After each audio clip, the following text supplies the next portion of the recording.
All right, so let's talk about chapter 14, which is Norbert the Norwegian Ridgeback. Just to start off, as always, what are some of your favorite things in this chapter? What did you notice? Any like cool little bits of insight there? It should really be called Norberta, the Norwegian Ridgeback, but Spoilers. yeah, spoiler.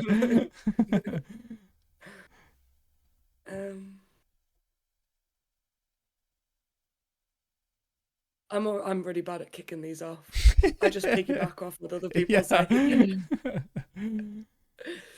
I will note one thing in this chapter that I think is again ludicrous. Both of these chapters have chapter 13 has a library thing that's ludicrous. This chapter has how much chicken blood this thing needs to drink and how much brandy. It's obviously, obvious how expensive a dragon probably is to like take care of.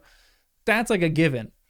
But how many chickens is Hagrid slaughtering to feed this thing and to like nurse it? And what the heck? Is this emulating dragon milk? Like, is that what's in dragon milk? Is it like chicken blood and brandy is the closest thing that they can get to formula for a baby dragon? I just think Hagrid should stay away from poultry because now the chickens are dying, and next book the roosters are dying. Yeah, seriously. So...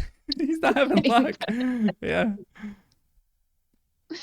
So, I mean, quite honestly, obviously Hogwarts has an absolute surplus of chickens. Like they don't. We've discussed before about how many chickens they've got for such few students. So I mean, at least they're making use of them. Like, That's a great point. I know.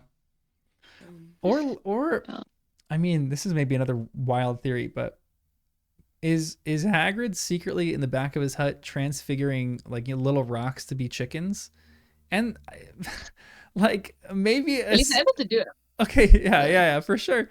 And maybe a side note onto that is, what are the ethical questions behind creating? I guess that'd be creating life in some strange, bizarre way. I know when you transfigure an animal into something else, it goes into non-being. But what is it when you like transfigure a rock into an animal or something like that?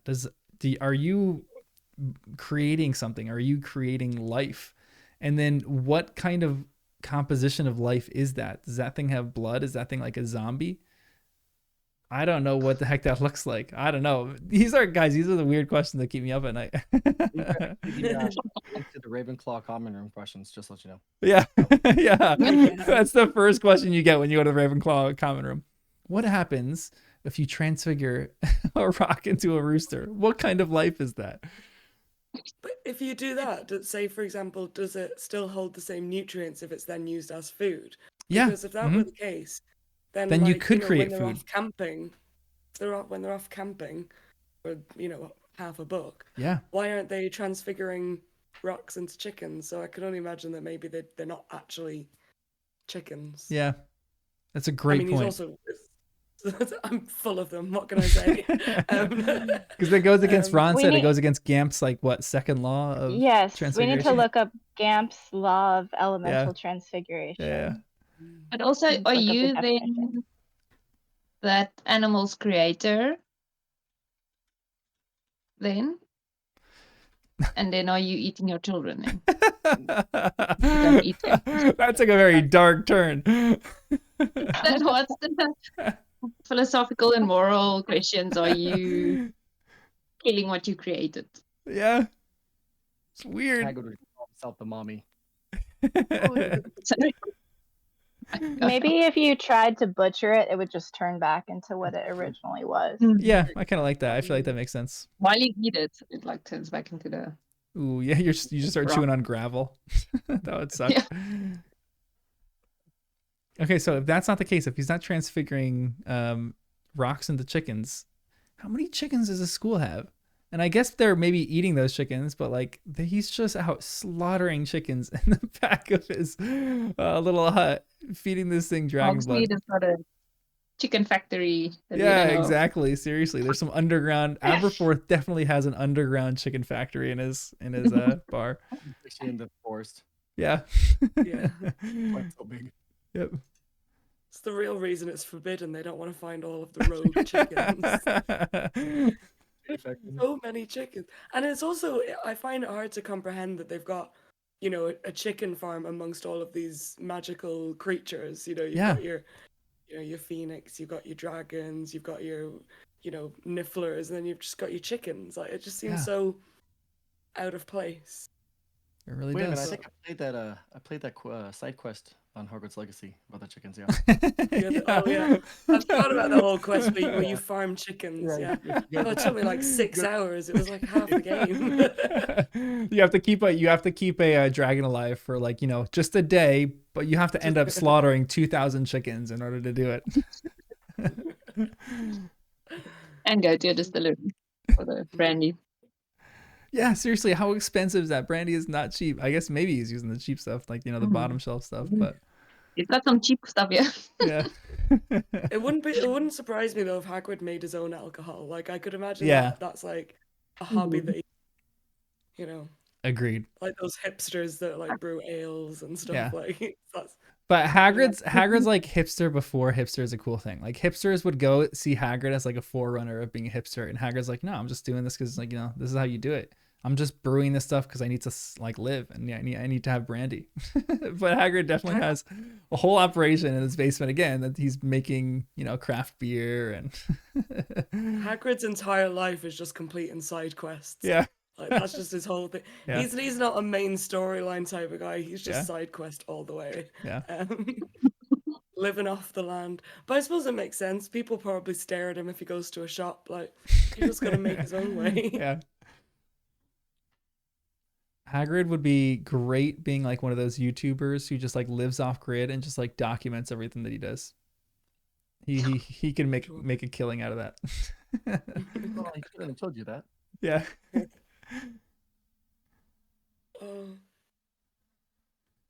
Is it this chapter where they say to him, like, what was it? Where they're asking about Nicholas Flamel and saying, oh, we just wanted to know who else Dumbledore would have trusted as much as you. Is that in this chapter? I think so. Yeah. Yeah. Sorry, I've literally just completely gone off one. That really annoyed me. That so annoyed me. Like, I hate when people are like manipulating people by complimenting them. Sorry, this is a total tangent to what we were just talking about. No, this is perfect. Great transition. I love this. My brain was just like, and another thing. And it just so upsets me because he's so pure and he's like, oh, and he's all chuffed with himself. And they don't even really mean what they're saying. They're just trying to get information out of him. And it makes me so sad. And I'm so annoyed at them. I don't even care that they're 11. There is no excuse to be mean to your friend like that. Yeah. No, but they don't act like 11-year-olds here. Like, they're very, like, that's a skill to manipulate someone into like getting what you want. So we give them, like, you know, have a grace period, like, oh, they're young, but when they do stuff like this, it's like, this is a bit like the adult of manipulation. I guess they kind of grow out of it a little bit, but not that much. I guess you just hope that they don't do this like when they're fully grown adults. But I maybe when you do this and you're doing this to an adult, like, I feel like all kids kind of do this to some extent, but maybe Hagrid just needs to. The difference is Hagrid's obviously not that intelligent, and they know that. And it's like, if they were doing it to, you know, Snape, even McGonagall or Dumbledore, it wouldn't bother me as much. But Hagrid is like, it's like scamming an old person. Yeah, exactly. Like, he's vulnerable. He's not that intelligent. They know he's not that intelligent. Like, they're abusing the fact that he is not that intelligent, and that's what annoys me. And then the fact that they can see that he's smiling, and then they notice that that's working, and then they keep going with it, and his chest puffs up, and I'm like, how are they? Like, I would be so riddled with guilt if I was even beside somebody that was doing this. Yeah. And it's also weird that Hermione was okay with this. Like, yeah, sort of feels like that's something that she would normally do. Or she would at least stick up and say, like, no, we can't do this to Hagrid. He's our friend. And then Ron and Harry would convince her, and she'd be like, okay, let's do it. You know, they would say something crazy. They're like, this is for the greater good. And she'd be like, all right, let's do it. It is actually like pretty like this is a discussion that comes up a lot when I'm talking with Lizzie. Is there's a lot of like for the greater good stuff that certain characters seem to think that they're above, the law. Like Dumbledore obviously is the most guilty of this. But it's like what these characters, because Harry essentially what he's doing is for the greater good, and he even mentions that to Aberforth in one of the last chapters. He's like, this is for some things are for the greater good. So there's like ethical conundrums that you run into.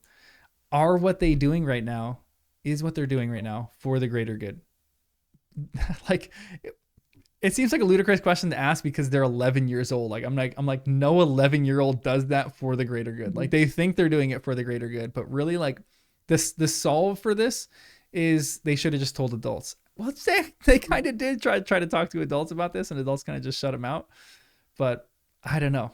So like at this moment, them trying to figure out the mystery, it's not really. I don't think they can use for the greater good, because at this moment that Harry doesn't know it's Voldemort.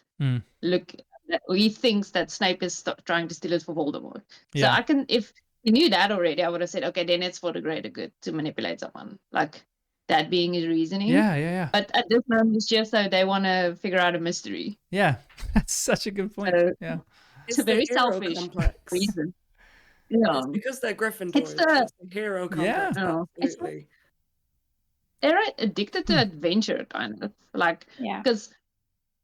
Like after they meet Fluffy, there's this. I think one of the chapters starts at where Harry and Ron discuss how they their next adventure. They're ready for their next adventure, and you can like the excitement that it's written. It's like you can really find that they sort of, crave adventure after this. Like it's a high for them. So yeah, seriously. Hermione and Harry are also extremely curious.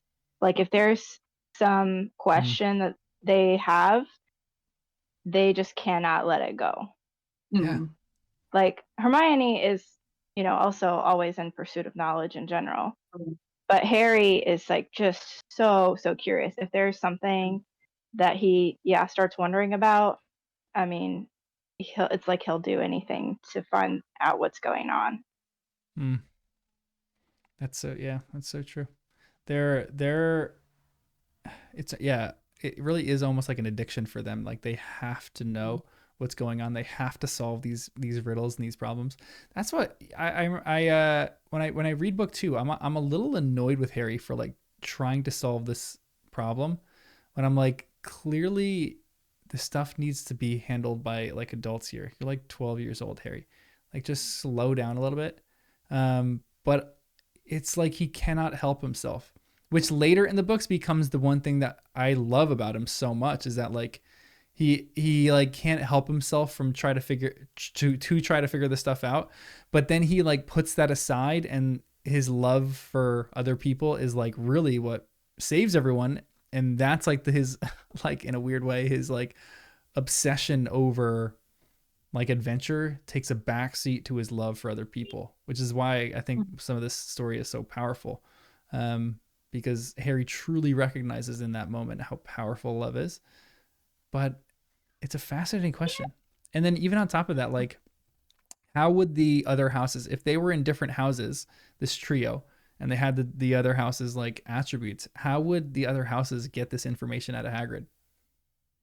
Like, and there's like basic ways. I'm so curious how Hufflepuffs would get it out of them. Like Slytherins would definitely use some like, dark method, or like, no, maybe not dark method. Yeah, Crucio, gosh. I was thinking maybe like they just like slip in Veritaserum. Like they want this information, they want it quick, they're just going to slip in Veritaserum. Like, maybe the Ravenclaws wouldn't be so manipulative. Yeah. Yeah. Maybe I don't know how the Ravenclaws would get it out of them, but I'm so curious how a Hufflepuff would get it out of them. Like, I don't know. Get him drunk. No joke. Yeah. Which is part of the reason why I even love that chapter so much, is because when Harry is hopped up on liquid luck, he gets Slughorn drunk. And I love the note in the chapter where it's like Slughorn won't even remember this the next morning. And I'm like, such care for the other person. They need this information. It's essential that they get this information. But Felix is doing it in a way that is like keeping all people mentally sane. Man, I just love that. I feel like a Ravenclaw might just sit him down, speak logically, and convince them that he needs to tell them, and that it's for the greater good, and hit him with all of the facts, all of the point, maybe a PowerPoint presentation, go the whole 9 yards, and by the end of it, Hagrid will be like, "Do you know what? You're dead right, you know." Yeah, seriously. Completely agree. Yeah. Yeah. And that way is so much better than manipulating him, because you're including him, you're involving him. He knows the full picture. He knows what he's signing up for. He understands why he's giving it. And, you know, you're still, I suppose, asserting your intelligence over him, but not in a manipulative way. That's such a good point. I love that way. And I feel like Hermione wanted to do that initially, but she got dragged into the Ron Harry thing. Like, maybe that's like, again, everyone says she's really, you know, a Ravenclaw. Maybe she really wanted to explain everything to Hagrid, like in a PowerPoint presentation. She's 100% the kind of person that would do that. Write up like a 5,000 word essay. Yeah. Yeah, absolutely. But then her like insatiable appetite to get the information quick, because they're in a rush to get this quick, took over, especially with Ron and Harry there. Man, I love this, guys. I'm gonna say, if you give me a spreadsheet, I would give you the information, just not to look at the spreadsheet. Oh, I was gonna say, give me a spreadsheet and I'll give you everything, because I love a spreadsheet. A well-formatted spreadsheet with like little shortcuts. Oh, it's just the dream. Absolute dream. Give me a spreadsheet and I'll give you anything. Anyway.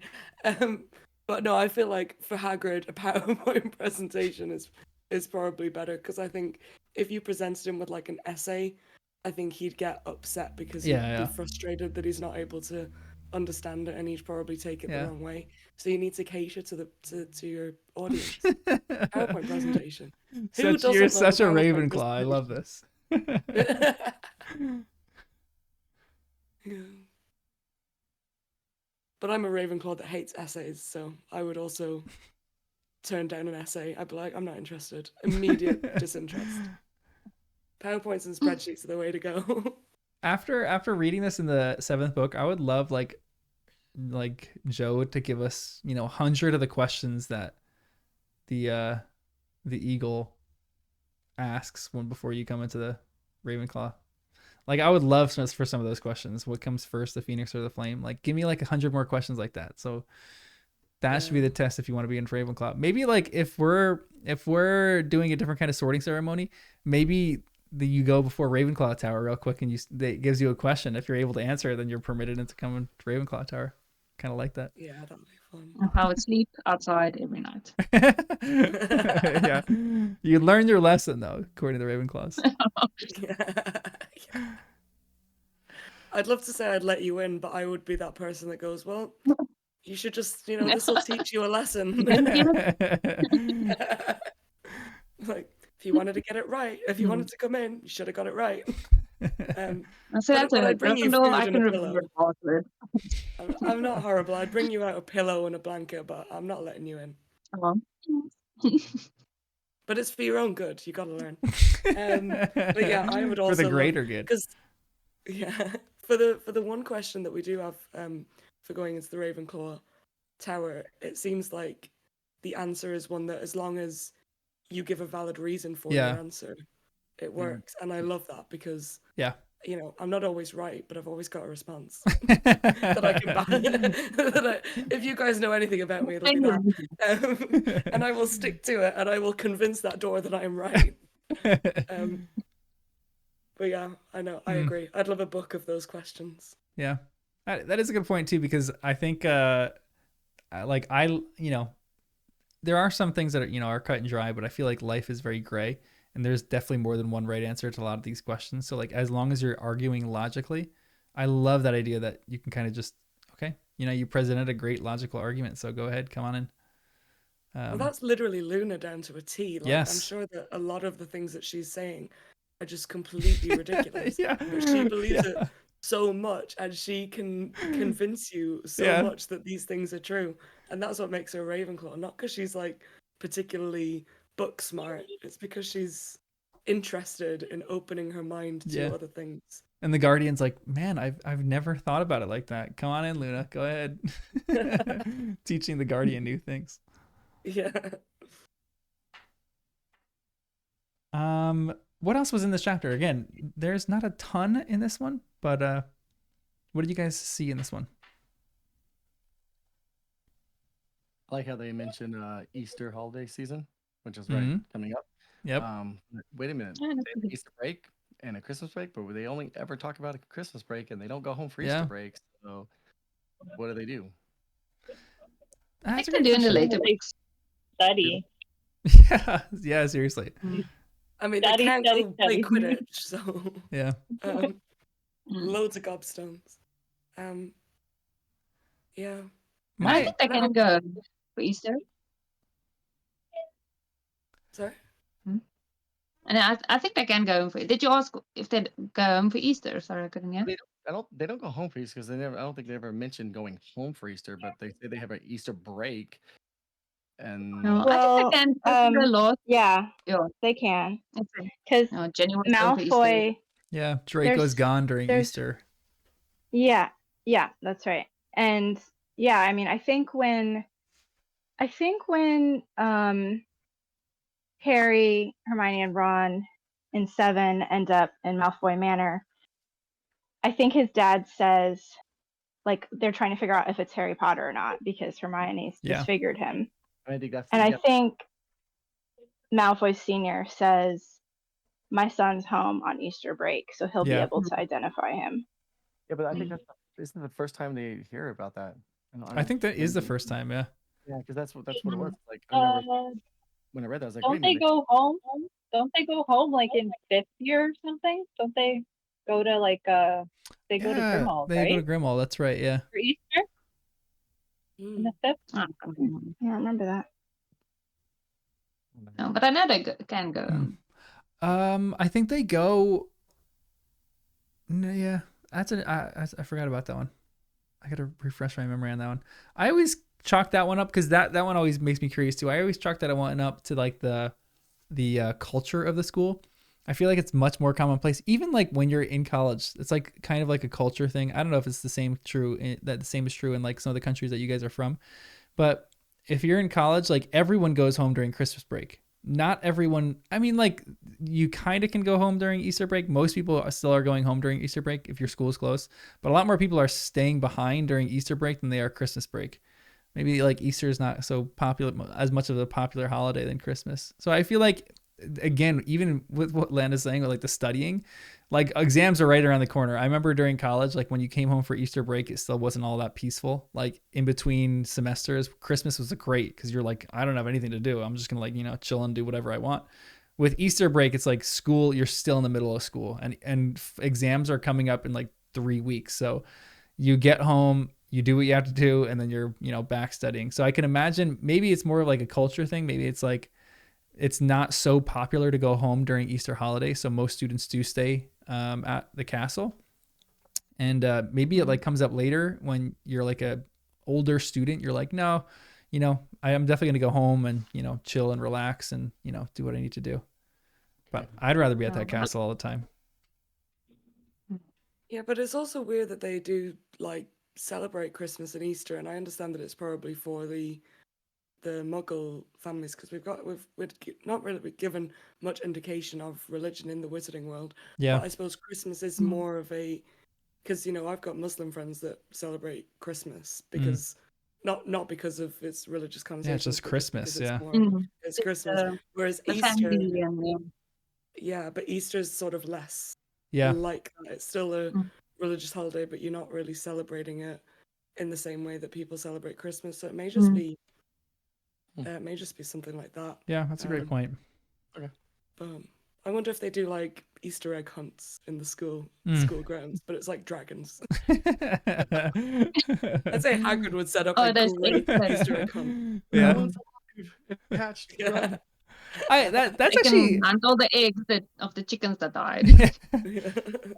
It's a fascinating question for how Hogwarts deals with religion as well. Like, I'm curious because, like, even in the month of Ramadan, are the house elves preparing like 2 dinners, one for like, you know, everyone who's not a Muslim, and then all of a sudden you get a few Muslim students and they come and they give them dinner after, you know, sundown. I'm curious how they would handle that. How, like, what religion looks like in the wizarding world. I've been thinking this recently because obviously it's Ramadan at the moment, and Yeah. I'm like, you know, there's probably a lot less Muggle Muslim students than there are Christian, just because it's the UK. It's But the UK. I mean, there must be some. Yeah. Like, there must be some, and you know, they're not just gonna stop. I mean, maybe they would, but I doubt they'd just stop practicing their religion just because they're in Hogwarts. Yeah. So they must have to. But then, could you imagine like trying to explain to Snape, like, you're wandering the corridors at night because you're fasting during the day and you need to have your dinner at night? Yeah. Could you imagine bumping into Snape being like, well, it's, you know, it's my religion. Snape would not be understanding about that in the slightest. Yeah. He'd be like, well, in the wizarding world, you don't. And it's like, I'd feel like he wouldn't get that. But yeah, I don't know. I'd love to just know all about that sort of stuff. Yeah. It is interesting, the makeup of all those. Like, even Wagadu, I'm sure Wagadu, there's probably like a split between students. There's probably like, you know, the people from like North Africa from Wagadu that are like, you know, more Muslim, and then people from like East that are like more Christian. It's like there's definitely different branches of things. And I'm curious about, because I mean, I'm pretty close to Ilvermorny, because Ilvermorny was kind of, there's a lot of controversy with like, you know, Protestants and how terrible Protestants were toward witches and wizards of the time, obviously with the Salem witch trials, all that kind of stuff. I'm curious what the general consensus would be at Ilvermorny for how they would treat, you know, people who would come to the school who might be more religious, more Protestant leaning or something like that, or puritanical or something like that. Well, yeah, if you think about it, there's a lot of religions that, you know, people that weren't allowed to read Harry Potter because it was witchcraft. Oh yeah. So could you imagine you've got like a really like conservative, strict religious family, and then they find out that they're a wizard? How would they handle that? Yeah. Because like, you know, I would love a fanfic story of that. Like, what a major identity crisis. Yeah. Oh, Isn't that Fantastic Beasts? Yeah, Fantastic Beasts has that to an extent. Yeah, the second Salemers. I mean, it's not like a really, I don't think it's a really well-written thing, but it does pose a really fascinating question. And that's essentially why someone becomes an obscurial, because they have that identity crisis.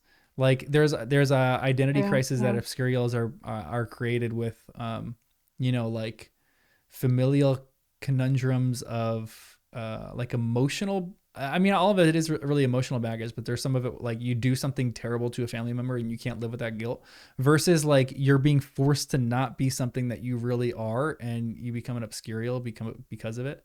Like the whole idea of obscurials are so fascinating to me. I'm very excited to talk about that with Danny, Jen, Kristen, with like what they think about it and how, and like us getting deeper into that even with this.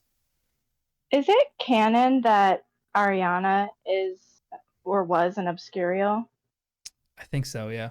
I saw that.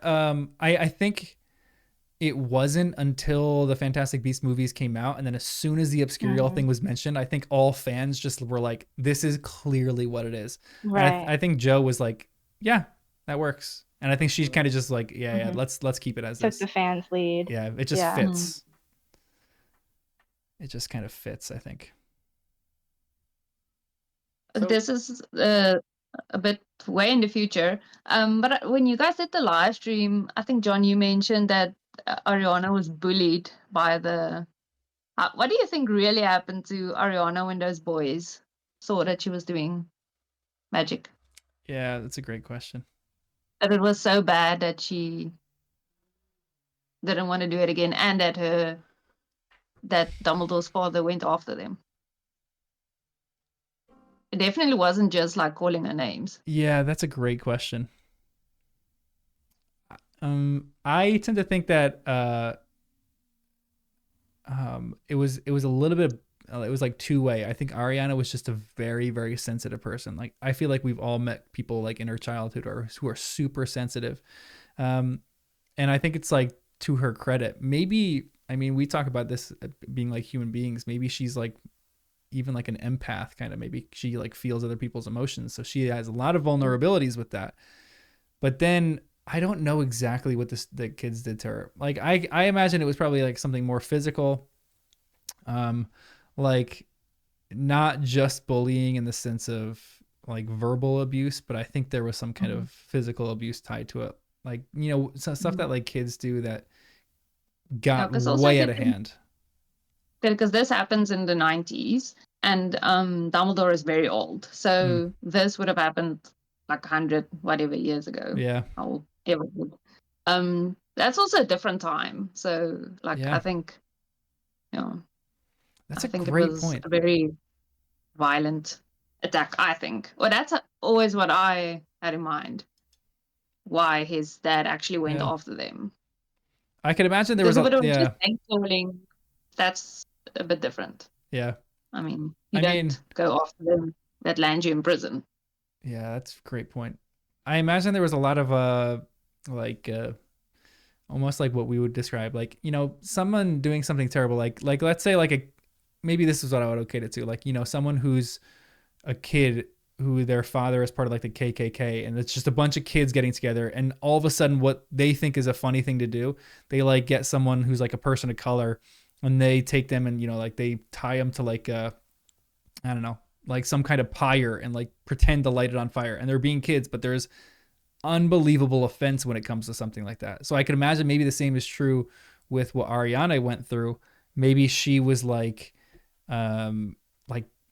in almost like a ceremonial way. Maybe like these kids that bullied her, they saw their parents were like, you know, fighting against witches and wizards in like the way that they thought to fight against witches and wizards. So the kids took the parents' example, and they did some like weird ceremonial thing, like tied her to like, you know, a fake fire, and were, you know, pretending to light it on fire, like throwing stones at her. And maybe that's why Albus's dad just went off. That's a fascinating question. I don't know. I think it's almost in the category of we don't want to know how Horcruxes get made. Yeah, for sure. Yeah. Yeah. I think that was because I was looking for it, but I couldn't find it. But I know they said that there was like 2 things that she never wrote down because they're just too disturbing, and one of them was how the Horcruxes is made. I thought it was the other one was like what happened to Ariana. Oh, really? That's interesting. Isn't that how embryo mort? Don't quote me on that. How he became like the thingy. Was there also another one about what suspected about what Tom Riddle brought the other orphans into the cave to do? Oh, yeah. Yeah, that can also be. Yeah, I think that's what it was. That's right. I think that's the second thing. You could also be right about Ariana though, because that you know, was something that's sort of brushed over and left to the imagination. Yeah, because it just says that she was never the same after that. It was very traumatic. So. I think also what I think it's been mentioned before, what they used Bertha for, Bertha Jorkins, for how he became that baby ugly thing. Yeah. That's gross. Yeah. I think there's some like really dark stuff. Yeah, I know. That's why I'd rather not. Yeah. I mean, I think he just looks like every newborn baby, to be honest, when he's like in that form. It's so strange. Back to Norbert, or Norberta, the Norwegian Ridgeback, which is a lot happier of a chapter. this old chest. Yeah. Let's start with Easter. Easter discussion. Yeah, this is part of the reason why I love this podcast too, because it's so unfiltered. Like if we want to talk about endgame stuff, we can just randomly make a tangent on that because we're talking about Easter holiday. You know, it's so good. I love it so much. I need this so much. How many Easter eggs have you guys eaten so far? None. When's Easter? None. One. I'm very proud of myself. Like usually. When is Easter? Is it next week? Next week. Yeah, next week. Oh. Yeah, next week.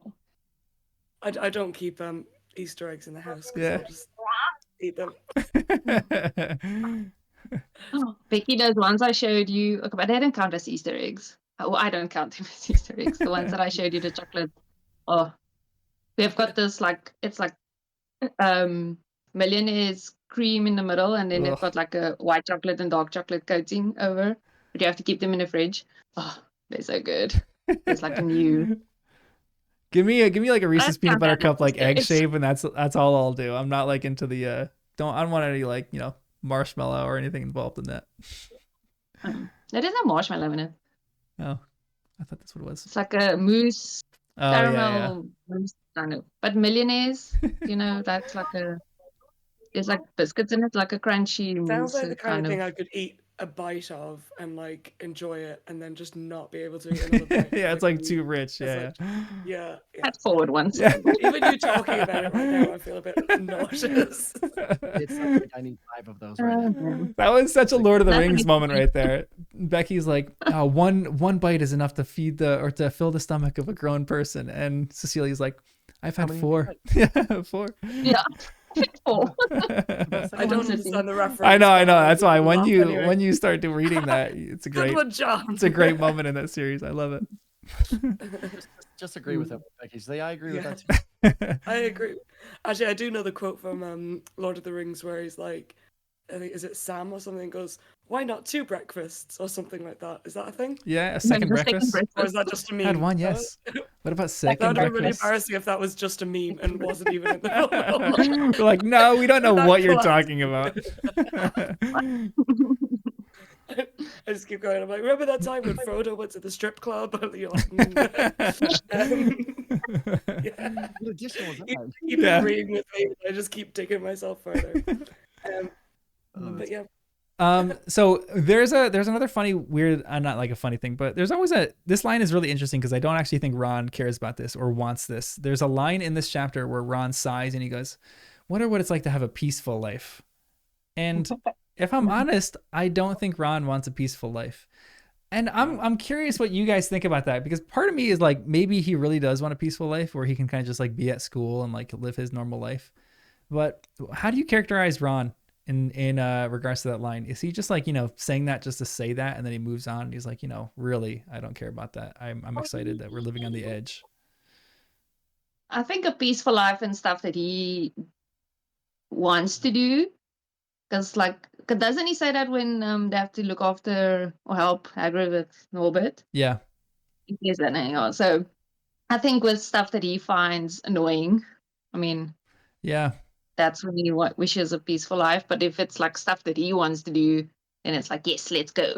Yeah, that's a great point, because he's like the biggest non-proponent of the Garop situation. He's like, there's no way I'm doing that, because it goes against like what he's comfortable with.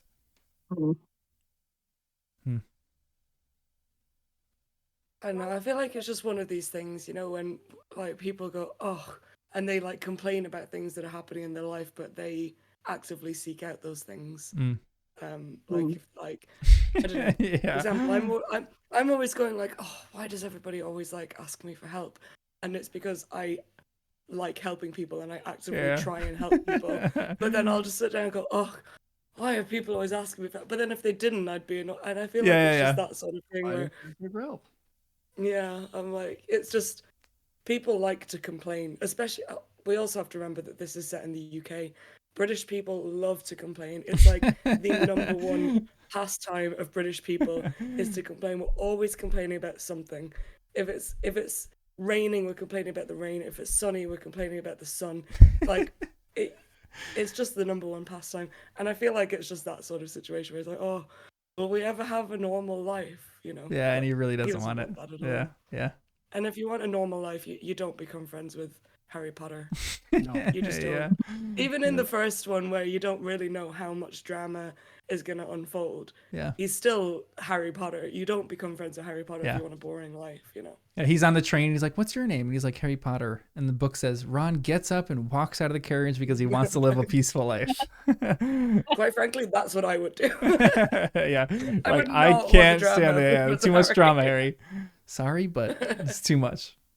The hat goes on and said, not whatever house he's in, not whatever house he's in. Yeah, exactly. I'll take Slytherin, okay.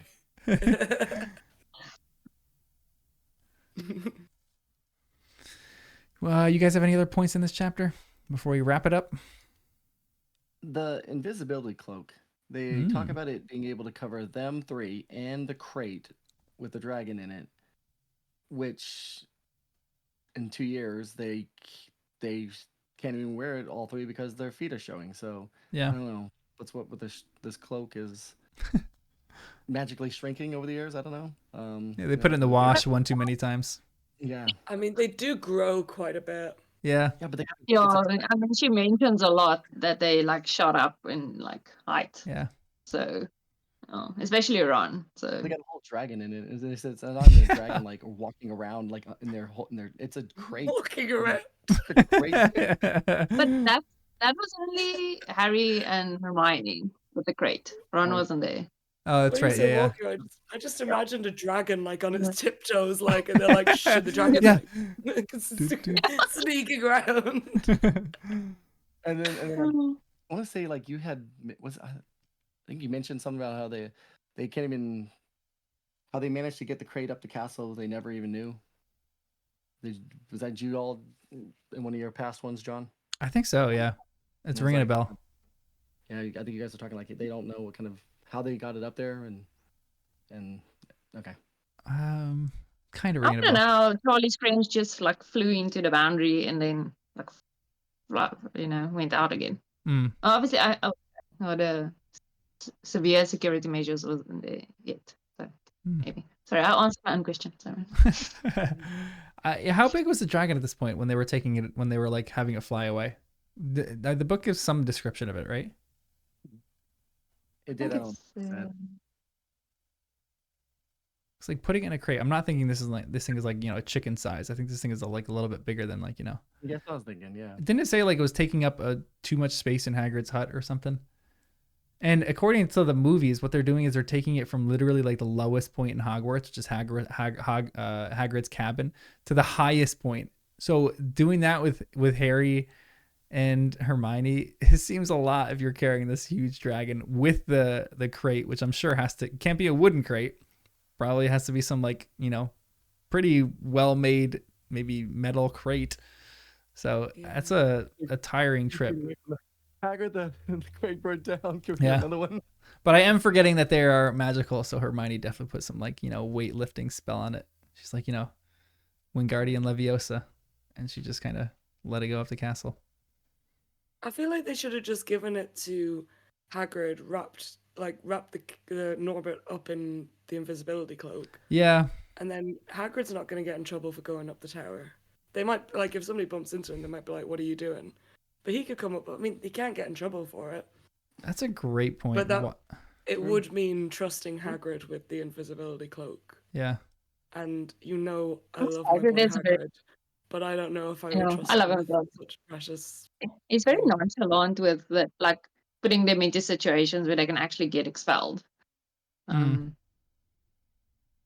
That's another great point. What is their rationale for not letting Hagrid just deal with this? Like they contact Charlie and they're like, hey, just fly to Hagrid's hut and pick up this dragon. Like in the middle, it could still be in the middle of the night. They just don't want Hagrid to be caught with it. But why isn't Hagrid the one that's dispensing this to Charlie rather than the trio? I don't think that they trust him to do it. Yeah, that's kind of true. So much. I just don't think they trust it.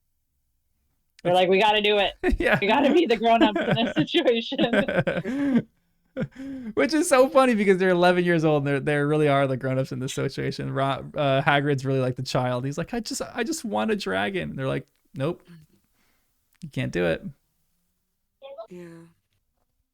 But I think if he was walking around with a dragon, people, he could just, if he was a little smarter, he could just be like, I'm the care of magical creatures. I found this. We're getting rid of it. Yeah. We don't need it here. Yeah, right. Yeah. Do my job. I'm not asking you how you do your job. Yeah. Let me take care of the dragons. There's not supposed to be one here. I'm getting rid of it. Like he could have played it off, but it's Hagrid, so like what Hagrid is definitely not a planner either. Like what the heck is he thinking for another like month when this thing becomes half the size of his hut? How is he gonna hide this thing? Where is this thing gonna go? Like what's the deal here? Hagrid, is that a dragon hiding behind your hut? Nope, don't worry about that. Yeah. Pumpkin. It's probably a good job that Hagrid lives on the grounds of Hogwarts so that he has to abide by some rules and laws, because if he was left to his own devices, like, it could be problematic. Like, if he was a muggle, he would probably have to live in assisted living, realistically. So it's probably good that he's got the freedom at Hogwarts, but not too much freedom. Yeah. let him off the leash, but just only a little bit. Yeah. Make him believe he's got freedom, but really, like, rein him in a bit. But again, I mean, we're all like very pro Hagrid. That's one of the reasons why we love Hagrid so much. Is just he's so innocent and so like, you know, pure of heart. Love him to death. And I think Robbie Coltrane just did such a great job. You know, that's gonna be a really hard one. I know that one really is. Yeah, that's gonna be a hard one to fill. Yeah, I don't know how they're gonna stop that. I know. Yeah, I'm curious who they're gonna choose, but yeah, I can't wait for the series. I know. So good. So nervous, but I can't wait for the series. I must just edit him in, even if it looks horrible. Like just yeah. He's irreplaceable. Yeah. CGI Robbie Coltrane. Yeah, like the Hagrid in the movies. Yeah, well, the Hagrid in the movies was just animatronic. Well, for the wider shots, yeah. Closer up was him, but animatronic Hagrid, honestly, it haunts my nightmares. But like, I saw like the behind the scenes footage again recently, and I'm like, it's literally haunting my nightmares. Just freaky. But I must say, like, it really sucks that they didn't use him a lot in the later films. Like, he's not really present from, you know, later on. Like, I'm like maybe of the books or like movie 3, it's like less and less. Yeah. In the movies, which is sad. Yeah. True. Yeah, he plays. I just find the way he acts him. I just find him to be so lovely and warm and makes me feel so happy. And the end of the second movie, I know everybody hates it because they're like, why is there like 10 minutes of people clapping for Hagrid when they've missed so much? But it literally makes me like well up every time. When he's, I like that scene overall. Tearing up and they're like, it's not Hogwarts without you, Hagrid. And he looks just so chuffed with himself. Oh, it gets me every time. It's such a good moment. I love that. Yeah. The only person that I think could do it okay is John Rhys Davis. I'm like, I feel like he's the only one. Robbie Coltrane is Hagrid for me, but John Rhys Davis, I'm like, he's a little too old right now. So, but I think he would do him pretty well. Yeah. They also talk because they're talking about you know, hushing up people who have seen dragons, because Harry is so shocked that he's like, there aren't wild dragons in Britain, said Harry. Of course there are, said Ron. Common Welsh green, Hebridean blacks. The ministry has had a job of hushing them up, I can tell you. Our lot have to keep putting spells on muggles who have spotted them to make them forget.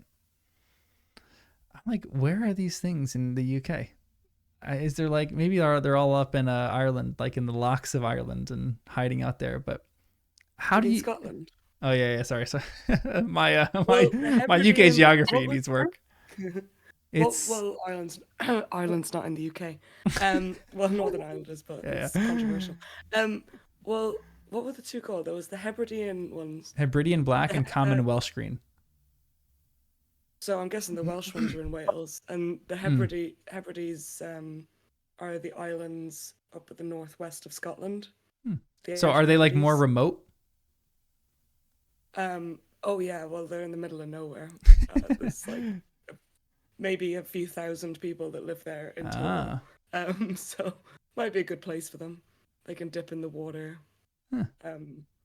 So it makes sense that they'd be there. And then Wales, like, there's nothing in Wales. I mean, there's some things in Wales, but like, there's some things in Wales, but then there's loads of nothing. And then in Scotland as well, there's some things, but most of it is nothing. There's so many places that dragons could just wander about, for sure, that nobody would ever even find out about. I believe it. Puts my mind at ease a little bit more. Dragons exist. All right. I like I'm convinced. But yeah, no, it would make sense for them to be like in Scotland and Wales and in the centre. Where nothing ever is. There's only really things around the edge, yeah. I also like that the ministry is just like, you know, putting memory spells on people who have seen them. I wonder how they like figure out who's seen a dragon or not, you know? Yeah. Magical tracking is an interesting thing for me. Well, it's probably where all these, you know, myths come from. Yeah. All of, you know, people that, you know, the Loch Ness Monster and stuff like that. And the Loch Ness Monster is a Kelpie. Yeah, exactly. All the forest fires are caused by dragons. Ooh, yeah. There's a lot out west. Good point, because Scotland does have some forest fires, and I'm just thinking, how? It rains all the time in Scotland. It never gets above like 20 degrees. Where are these forest fires coming from? Dragons. No, we had so many this summer. It was horrible. So many dragons or forest fires? Both. Dragons, Yeah. obviously. Yeah. Forest fires caused by dragons. Have you never heard of the South African snort mouth? Yeah. That was a good name off the top of your head right there. That was pretty good. Yeah, the South African Niso. What's I'm trying to think of dog in city now. I'm trying to think like a city name for some animal. No, I'm blank now.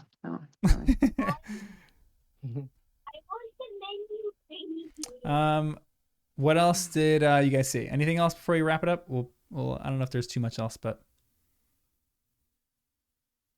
all right, sweet.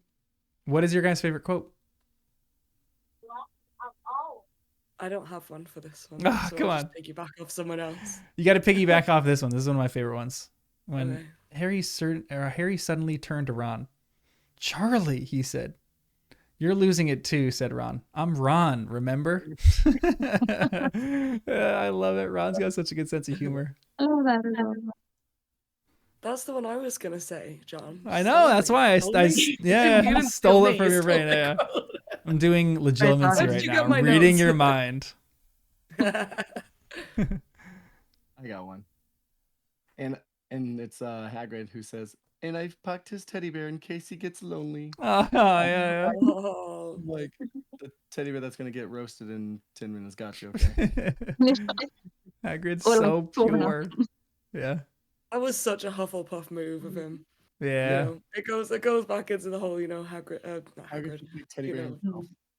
Yeah, that's so lovely. We've talked about this though. Am I right? What house is Hagrid in? Was that anything confirmed? He was Gryffindor? He was. I think it is, yeah. He could be a Hufflepuff. He also cheers for Gryffindor during the matches. Yeah. My favorite line is when they find out about Norbert and like Hermione is like, "Hagrid, you live in a wooden cabin." Yeah. She's illogical. Yeah, it's great. That's so true. Yeah. I like it when Norbert's born and then he's like, they come visit him and he's like, he knows his mummy. Yeah. He's like, Norbert, Yeah. you know your mummy. Yeah. I was so glad they kept that line in the movies. Because Robbie Coltrane does so well at that. Oh, look at him. He knows his mommy. Bless him. In the movies when he's like patting his beard because it's on fire. Yeah. What an angel. I love him. know. He's the best. This episode is in remembrance of Robbie Coltrane. We'll say that. Oh, sure. I love him. He's so good. All right, guys. Well, thanks for Ron's hand gets swollen. I would have loved to see that. Like in the. Yeah.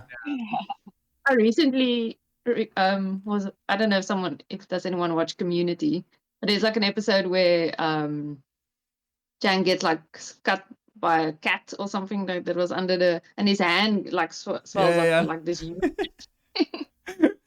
So I always imagine like Ron with his hand like that. So. With the series, honestly, one of the things I want most is those small little details. Like I want to see what they do with Ron's hand blowing up. Like the smallest little stuff like that. I hope they really include all that in there. Yeah. Well, guys. I want those flashbacks. Oh, sorry. No, you're good. What flashbacks? I just want like loads of flashbacks. So if somebody mentions something in passing, I want like almost a whole episode then dedicated to backstory. Yeah. Even if it's not necessarily in the model book, episode. if it's using the lore. Yeah, agreed. Like, please. all the Marauders. I want them to like do several episodes just on the backstory of that. I want extra detail. Oh, I am. That'd be it. I would love that. Like a bottle episode of RAB. Like. Oh my gosh, yeah. So, yeah. I'm so excited for the series because if I like it, then that's going to be great. And if I don't like it, I'm so excited to just pick it apart. Yeah, I know. It's like win-win for us. It's a win-win situation in my eyes. But like, I'll finish something even if it's really bad. Like, Yeah. no. So will I. That's why, yeah. That's why one of the good things, even this, like I'm guessing will probably be pretty well into the series by the time we're all finished dissecting each chapter. So like by the time we're all finished with it, the series is going to come out, and then we have something else that we can pick apart according to each. So it's like we're going to just keep doing this for a long time. It's going to be great. But anyway, thanks for joining, guys. This is a pleasure. We'll keep plugging our way through this in the last 3 chapters, right? Because there's 17. 17 chapters of the first book. So we only have 3 left. So we're almost onto the first book, almost onto the second one, which is exciting. But thanks for joining, guys, and I will see you guys next time. Bye. Bye.